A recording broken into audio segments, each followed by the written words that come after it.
So, what's going on, everybody? Welcome to the Wrestling Takeover podcast. This is the state of the WWE.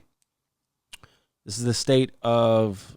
There's not a lot to talk about on the state of the WWE, but I do have some things that I do want to talk to you guys about. Saturday night's main event. We're going to talk about John Cena. Mystery Man. Who's the Mystery Man? We're going to be breaking it down. We're going to talk about it too. And a couple of things that I do want to talk to you guys about moving forward with the podcast and with the channel. So tap in. Hopefully you guys enjoy. And I appreciate everybody who is out there listening to the Wrestling Takeover podcast. This is the most creative and honest podcast in the space. Let's get it going. Welcome to... You're listening to the Wrestling Takeover. What is your name? With your host, Jordan Turner, who's always going to keep it real. Come on, King. Inside and outside the ring. Let me make myself clear. He's got the fans behind him, King. It's time to take over, King. Are you ready? He's all fired up now, King. The Takeover. Let's go.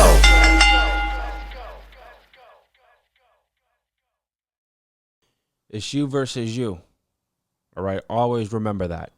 All right, put in the grind, put in the work, preparation. Listen, we got to continue to work hard, continue all the blessings. And each and every one of y'all out there, man, continue to grind, continue to put in the hard work. All right, hard work pays off. It might take months, it might take years. I mean, listen, at the end of the day, the cream always rises to the top. So I wanted to give you guys some little motivation on the Wrestling Takeover podcast, man. But I appreciate everybody, tuning in to the Wrestling Takeover podcast. I really appreciate it. Thank you guys so much. Before we get right into what we got to talk about, we're going to immediately start things off with John Cena. But before we do that, I want to kind of run over what you guys can be anticipating moving forward from the remainder of this month as we close 2025 into the new year in 2026 on the Wrestling Takeover podcast. So, as you guys know, I do State of the WWE, and that is always going to be up every Tuesday. So every Tuesday night, I'm always going to be dropping the State of the WWE every Tuesday. But moving forward, I do have several videos that I'm going to be putting out to close out the month of December. And sometime either this week, next week, or the previous week, probably before Christmas, sometime before Christmas, I'm going to be dropping my best matches of 2025. I'm going to be doing that for you guys, and I'm going to be dropping that, later this month, so you guys can look forward to the best wrestling matches of 2025 from TNA, from WWE, from AEW. I gathered all the matches. I got them all here, and we're going to be breaking that down, so you guys can look forward to that. Also, like I said, every Tuesday is the State of the WWE, so that's not going nowhere. We're going to talk about, did WWE miss the mark? And this is a particular topic that I want to go dive in and deep dive into this conversation. What am I talking about? Did WWE miss out on? We're going to be breaking that down when we get to it, but you guys can look forward to that video as well. So we got the State of the WWE dropping every Tuesday. We got the best wrestling matches of the year, the top best matches of 2025. I'm going to be breaking that down in a separate video. And then John Cena, we know he's going to be retiring soon this weekend. It's pretty surreal. If you really want to think about it, it really is. I consider John Cena really one of the GOATs in WWE. And I'm going to be pretty much doing a thank you video towards John Cena, talking about his career, his best moments, best wrestling matches of his career. And we're going to be breaking that down in a separate video as well. So you guys can also look forward to that this month as well. And we're going to be talking about the Women's Royal Rumble. This has been a topic of discussion in the community, and I want to break it down in a separate video. And I'm going to detail, the current favorites reportedly that are being handled there. and we're going to be talking about the Women's Royal Rumble, who's the best, possible winner, the Final Four, the Iron Woman. We're going to break all that down in a separate video as well. So you guys have a lot of upcoming videos. To close out the year, I want to just thank everybody for the support, man. It means a lot. It means the world. Blessings to each and every one of y'all, man. And like I said, I got a lot of videos coming up to close out 2025. And 2026, we're going to grind it out, bro. We're going to grind it out. We're going to try to do the best work that we can, consistently being on here on YouTube. You guys can subscribe to the channel, youtube.com, /JT Takeover.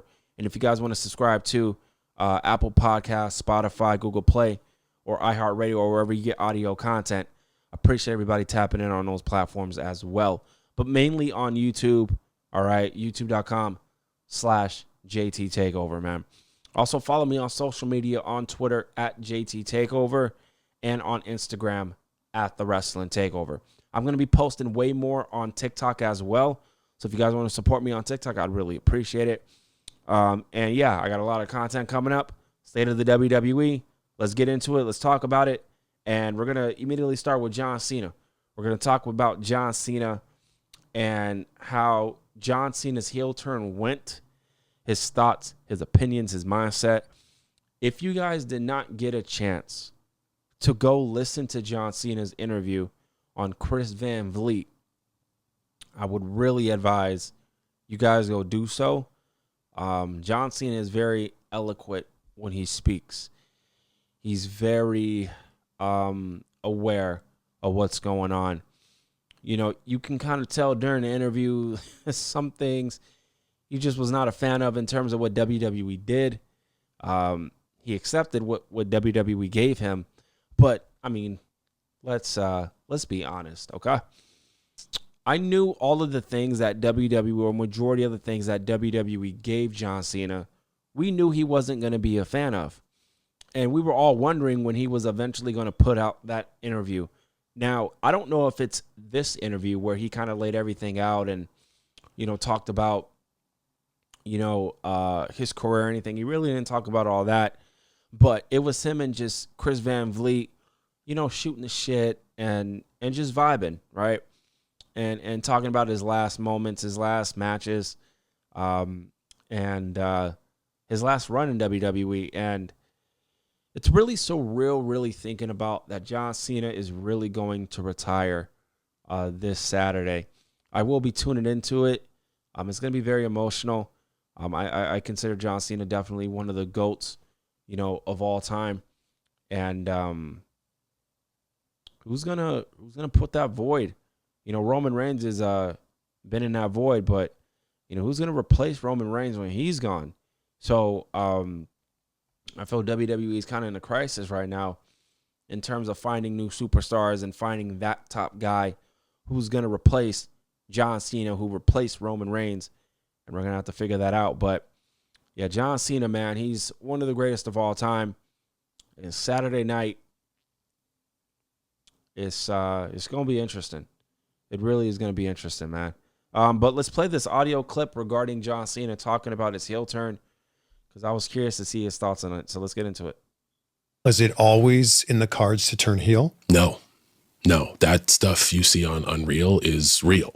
Like, we need to make Chamber big, so let's do something that'll shock everybody. Hey, man, we got this idea. No problem. Well. This is actually... When you heard this... My bad, guys. My bad. That was an audio little mess up there. My bad. Let's continue on with John Cena, man. I mean, I'm going to be transparent. I'm going to be real with you guys.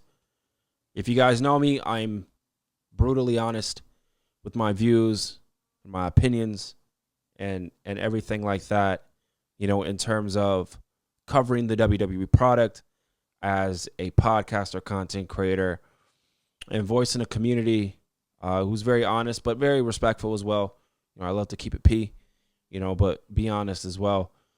We all knew that John Cena and WWE, but mostly WWE, we knew that WWE did this heel turn with John Cena to just kind of, get the buzz out there, and it was all for clicks and views. We knew that. WWE didn't have a plan for John Cena's heel turn. We kind of heard it from the horse's mouth himself. And, Triple H and Nick Khan and The Rock and the creative team, Bruce Pritchard and, those type of guys, they can say what they want.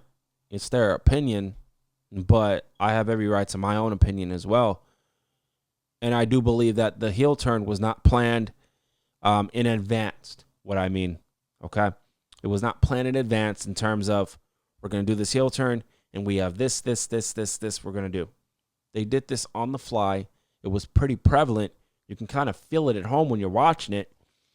You know what I mean? Maybe it's just that we're just very more knowledgeable about what's going on. But then again, we're not knowledgeable. We are, but we're not. You know what I mean? I know what I'm talking about, but then I don't know what I'm talking about. You know what I mean? I want to be that type of person. I don't want to be like ego driven and, I know this, I know that. And at the end of the day, we don't collectively. You know what I mean? We're not in the business. But people give us crumbs and we gather information and we talk about it. We give our 2 cents about it, and it is what it is. But, the heel turn, it was just a moment. It was just a moment, and that's all it was. It just seemed to me after the heel turn that WWE really did not know where they were going to go with that heel turn. I might be wrong on that. That might be difference of opinion. But if you really look at things, that's kind of how things kind of went. You get me? Like WWE really just did not know where they were going to go with it, but it is what it is. It happened. Like John Cena said during an interview, you can't really change what happened. It is what it is. But John, I do have a right to my opinion, and I do feel your heel turn was not great. Your run as a heel was not great. It was entertaining. We had moments, but in terms of a whole, run, it really wasn't good. But like I said, we did have moments here and there. But yeah, that's my opinion on John Cena's heel turn. Like I said, go listen to the Chris Van Vliet full interview. Check it out. It was a great listen. I'd advise all of you guys go and check it out. Let's move on. Let's talk about LA Knight. LA Knight is somebody, and this is interesting. This report that I seen from Bodyslam, .net. They say LA Knight is reportedly expected to have a much better year in 2026. He is being positioned as one of the top baby faces, and the company is reportedly aware of the reactions and as such want to play the long game with LA Knight. Ladies and gentlemen, WWE.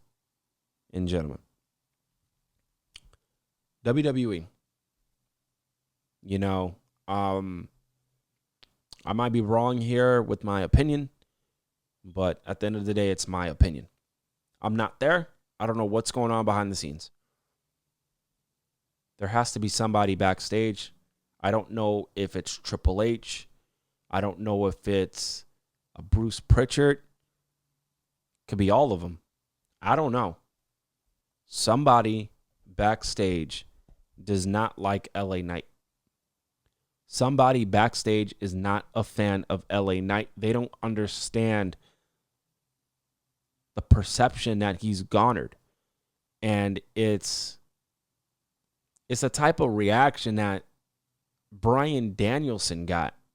Daniel Bryan back in 2014, 2015. That run of Bryan Danielson we're really seeing with LA Knight with the movement. You get me? And I don't understand. And this kind of just really opens people's eyes to WWE really picks and chooses on who they want to push and who they don't want to push. I'm here to tell y'all something. They don't want to push LA Knight like that. They don't want to push LA Knight the way that they're pushing Braun Breaker. They don't want to push LA Knight the way that they're pushing Cody Rhodes. How do I know that? Look at the booking of LA Knight, and that will tell you everything. I'm not saying anything out of my ass either. I've seen people make videos about it, tweet about it, give their opinion. I've tweeted about it as well, too. LA Knight is not WWE's quote-unquote guy, but he does everything that WWE is looking for. Great in the ring, great look. Promo game is top tier. And he's genuinely over with the audience. It's like WWE wants to control every avenue, every aspect. And it's to a point where they want to control when the audience should support you and when they should not support you. If WWE is not pushing you like to the moon and stuff, and the fans are wanting it, and the fans are, raving for it and are a fan of you because you're real, you're authentic, you're yourself, right? You're an everyday person, and regular people can relate to that. They gravitated to LA Knight with that. WWE saw that, and WWE's like, yeah, you ain't our guy. We ain't gonna we'll push you, but we ain't gonna push you the way that the fans expect. They'll complain. They'll complain, but you'll get pushed when we say so. Again, I don't have any news on that, or it's just more of a history of what we've seen with Bryan Danielson, Daniel Bryan, with Zack Ryder, with people who fans want to see, but WWE doesn't want to push them to the top. They want to push them when they want to. They don't want to do it on the fans' time. They want to do it on their time. Respectfully, that's just how I feel, And maybe I'm wrong. Maybe I'm wrong in that, and maybe I don't know what I'm talking about. But like with the history that I've seen, that's just kind of the mindset that I've came up with and garnered. So we'll see. LA Knight got his ass beat last night, got taken out by Logan Paul and Bronson Reed. Is LA Knight going to win the Royal Rumble? Now, I hope we don't see LA Knight for the remainder of the year. Let him off TV. Make him come back at the Royal Rumble. Now, I'm going to say it now. I think LA Knight is a dark horse to win the Royal Rumble. The two favorites that I personally have to win the Rumble is Roman Reigns and Braun Breaker. LA Knight is a dark horse to me. He's a dark horse. But the favorites are no doubt Roman Reigns and Braun Breaker. So, we'll see what happens. This news of LA Knight, I'm still skeptical. I just don't think WWE is a big fan of LA Knight. They're going to have to prove me wrong with consistently booking him to win matches and keep doing that. Have a big momentum underneath him. Because right now the perception is that WWE, from the fans' point of view, the perception is that WWE management is not high on LA Knight. They don't see LA Knight the way we see LA Knight. And that's many, WWE superstars that we feel as a fan base, majority of us, because other fans might think differently, and that's fine. Everybody's entitled to have, their own opinion and to feel the way that they want to feel. But a lot of people collectively see LA Knight as a big superstar. Does WWE see LA Knight as a big superstar? The answer, so far, from what we've gathered, from what we have watched with LA Knight on WWE TV, the answer is no. Now, can that change? Absolutely. With the right booking, being consistent, it can definitely change. But right now, WWE and the fan base, we ain't seeing eye to eye with LA Knight. So it is what it is. But I'm praying that LA Knight gets the opportunity that he deserves. He's been working his ass off. He's been busting his ass. Fans support him. Fans love him genuinely. And fans just want to see someone like LA Knight win. Be the champ. I'm not saying LA Knight needs to go on a Roman Reigns run, bro. That's not what I'm saying. hard work does need to be paid off eventually. LA Knight in 2026, man. Carmelo Hayes in 2026. Let's create new stars. You got them. You got them. And speaking of that, we're going to get right into Montez Ford. So we're going to kind of go on a little tangent right now regarding to creating new stars. And I want to kind of talk about that just way more in depth with you guys on the Wrestling Takeover podcast. But again, I appreciate everybody tuning in to the Wrestling Takeover podcast. Again, I'm your host, Jordan Turner. I talk all things WWE. You know, I keep it respectful, but I keep it honest as well too with my opinions. If you like my opinions, you like what I have to say, I appreciate it, man. If you don't, I still appreciate y'all. You know what I mean? You're listening to it. You know, you're listening to the podcast, and you might not like what I have to say. It is what it is, but you got to respect it because I'm brutally honest. And we keep it P. You know what I mean? It is what it is. But listen, there is report regarding Montez Ford. This is interesting. I actually seen this before I was going to press record, and I'm like, you know what? I got to talk about this, man. I got to talk about it. So there are currently 2 people portraying the Mystery Man, and the one who appeared at the end of last night's Monday Night Raw is to believe be Montez Ford. I knew that was Montez Ford, the way he looked, his angles, his body language. I knew it was Montez Ford, just like a lot of people did. That's why they were tweeting about it. Paul Heyman is reportedly a fan of Montez Ford. This is coming from Brian Alvarez. Take it with a grain of salt. Don't believe everything you read on the internet, but he reported it. So I'm gonna be here and I'm gonna talk about it, and I'm gonna give my opinion on it. We got to find out sooner rather than later. You know, I'm hearing Seth Rollins. I'm hearing Austin Theory. I'm hearing Montez Ford. Whoever it is, it needs to be a big splash. It needs to be a big splash with this angle. We'll see what happens with it. Now, let's talk about Montez Ford. Let's talk about Austin Theory. Let's get to Montez Ford first, because I'm going to keep it real with y'all. As a black man, as a black WWE fan of color,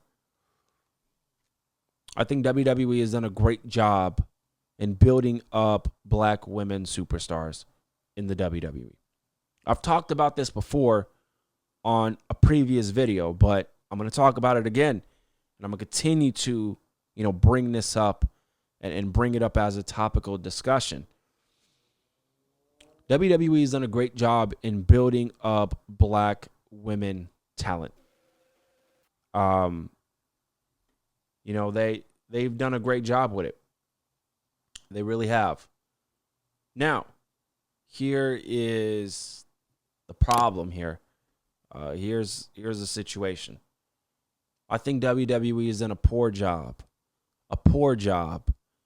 in creating black African-American male superstars. And the thing is, they have them there. Now, I'm just talking about Montez African-American superstars. I'll get to Austin Theory in a second, and it's gonna make sense at the end of the day. But specifically talking about African-American male superstars in the WWE, I think WWE has done a poor job in building up these new superstars. And the crazy thing is, they got them right there in front of their face. Montez Ford, Angelo Dawkins, Carmelo Hayes, Trick Williams, Obafemi, Javon Evans. Right? They got them there. Ricky Starks is black. He's not. I don't know if he's African American or not. He might be mixed, but I'll plug him in there too. You got Ricky Stark. You have people. You need to build up new stars who are African American. You're doing a great job with the women, but where's the men as well too? And I hope WWE, because, and the reason why I'm bringing this up is because, number one, I care. Number two, I'm frustrated because you got the talent there. They're there, but it's like WWE is bypassing them, but they're doing a great job with the women. They're doing a phenomenal job with the African American women. But what about the men? You're not doing the same thing that you're doing with the women to the men. You're not. And that's a problem to me. That's a problem to me. That's a problem to the African American culture who love WWE. You know, we're just trying to bring awareness to the conversation. Respectfully. That's it. It's just all respect. But we're going to talk about it, though. We're going to talk about these deep dive conversations. If you don't want to talk about it, then that's fine, but I'm going to. I love these controversial conversations because things need to be said in a respectful manner, but things need to be said.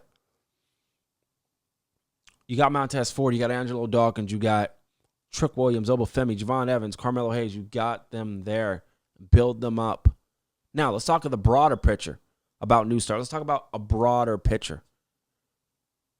We got to create new stars, WWE. I'm going to keep saying it. You have a lot of new superstars that you can create. It's just WWE right now was fixated on a Braun Breaker, a Logan Paul, a Dominic Mysterio. But what about a Carmelo Hayes? What about a Trick Williams, a Obafemi, a Javon Evans, a Austin Theory, right? Grayson Waller, Bronson Reed. They love Bronson Reed. You know what I mean? Gunther, right? He's front and center. You're doing that with the women, too. A lot of the women are just great, man. You got a lot more women than the men. That's not a problem, but it is something to kind of be a little concerned about. You know what I mean? They're doing a great job with the women. The women are killing the game right now, bro. They're killing this shit. You get me? But the men, it's like you pulling teeth with this bit. You pulling teeth here, bro. You get me? It's like, come on, man. Like, you got them. Why are you not pushing these people? And it's like WWE is very selective, and that's the problem. They're very selective, pick and choose. Got Braun Breaker, you got, Bronson Reed, you got Logan Paul, you got Dominic Mysterio. Cool, great. But what about these other men? Listen, John Cena is about to retire. Randy Orton, Roman Reigns, Seth Rollins, CM Punk, Cody Rhodes. These people are going to be, Drew McIntyre, these people are going to be gone. So it's like, you got to bust through it. You got to create new stars, bro. You know what I mean? Santos Escobar, Dominic Mysterio with the Latin community. You get me? Like, let's start building new stars, bro. You got them there. Now, the problem is, this is the problem. You have to establish them. You got LA Knight. LA Knight's another dude. You got to establish these people to where not just a hardcore audience, but the casual viewers are like, you know what? That's a superstar. They have to try to develop these new potential superstars, right, for the men. And it's going to take time. I understand that. It's going to take time. Things don't happen overnight, but you just got to be consistent with it. You cannot just selectively pick people. You need to give everybody an opportunity, and let's see who sinks or swims. So the opportunity is there for Montez Ford. The opportunity is there for Austin Theory, Braun Breaker. It's there. WWE just needs to give them a push and build these people up, the proper way. But we'll see what happens. I'm very interested to see how that's going to transpire, moving forward. The Usos. Talk to me. We back in this bitch, bro. We back in it, gang. The Usos are back together, bro. The Usos announced that they are now officially back in the tag team division. Woo! They've been missed, bro. They have been missed in the tag team division. The Jey Uso experiment. Listen, here's my piece on it, man. He's got an opportunity. God bless him. That's great. But I just think he's more wanted and more needed. Honestly, not wanted, but he's more needed. Well, people want him in the tag team division too, but y'all know what I'm saying. He's more needed in the tag team division. He might not feel that way. He might disagree. That's fine. I'm just a wrestling fan giving my opinion. That's it. That's it. It's not that serious. But he is needed more in the tag team division, and them being back is going to boost the tag team division now. In my opinion, I would put the tag team divisions together as one and have one set of tag team titles floating between Monday Night Raw and Friday Night SmackDown. I've been saying that for years, and I will continue to say it. It's just that WWE just doesn't have a lot of depth in the Raw tag team division like you do on SmackDown. Especially if Montez Ford is a single star, potentially. Who knows?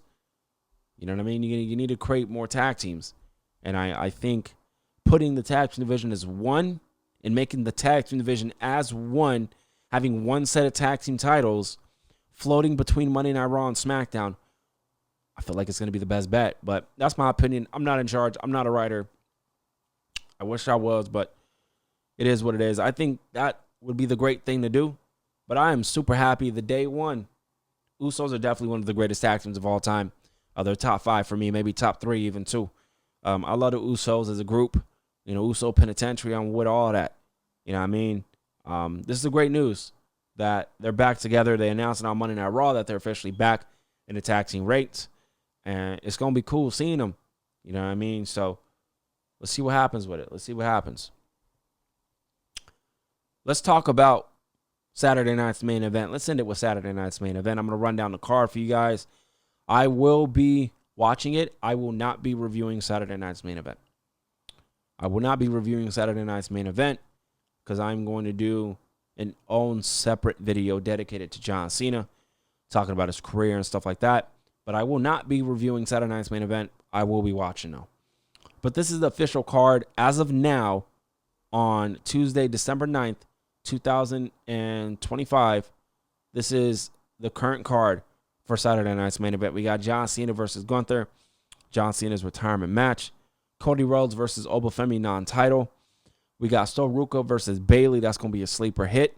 And then we got AJ Styles and Dragon Lee versus Javon Evans and Leo Slater. Leo Slater's from TNA. I believe this is for the tag team titles. I might be wrong. Maybe not. It might just be for a generic tag team match. I don't care. I'm excited for it. This card looks pretty exciting. No question about it. Obafemi needs to beat Cody Rhodes. I'm not apologizing for that.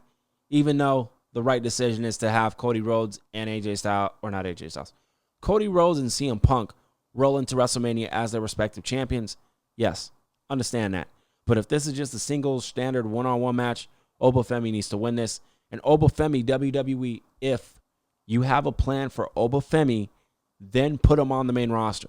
If this is your plan, put him on the main roster then. Do not just put people on the main roster without a plan. I've called y'all out with that before, respectfully. I've called y'all out about that. That y'all just put people on the main roster and have no plan for them, Julia. So y'all need to have plans for these people. You can't just put them up there.